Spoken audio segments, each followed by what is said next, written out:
Fundamentally, everything that you do every day is a meditation. It's how you approach the action that separates it from meditation and non-meditation. So if you bring awareness and mindfulness and methodicalness into everything you do, then you're meditating all the time. We teach many different kinds of meditation, Buddhist from various traditions, South and North, Japanese Zen, so on. We also teach Western meditations, either the Kabbalistic tradition, Western mystery traditions. We also teach a lot on the Karma Yoga path. That's the path of service. And we believe this is, most Westerners' path is probably the path of service. And that entails a lot of moment-to-moment mindfulness, moment-to-moment self-awareness. So we do a lot of training in, as Sensei was saying, everyday life activities. It's a very important point, I think, that we feel that Karma Yoga, the path of action, is the main meditation for the modern world.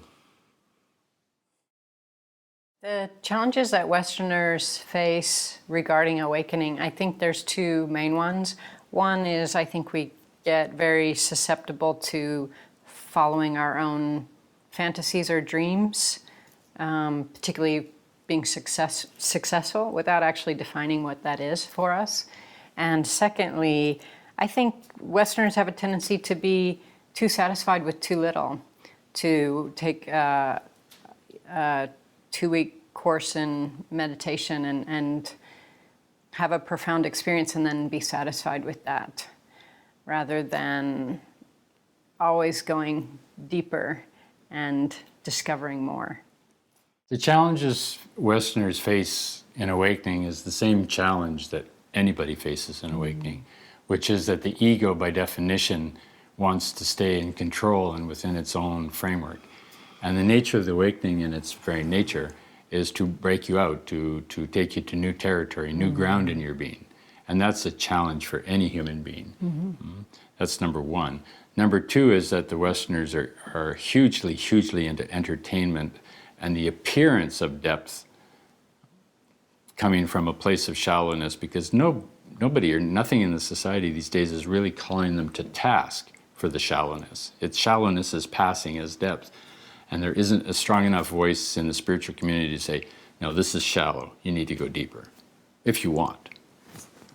Our histories are so short. Yes. At least in North America, I think we don't really know what depth is yet.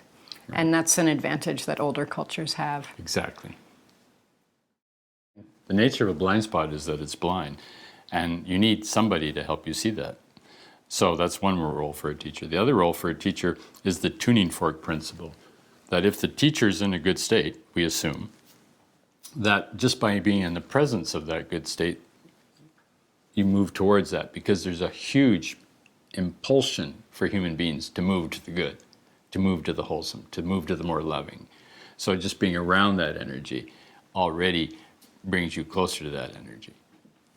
And role models? To have role models on how to be and how to practice. Mentors.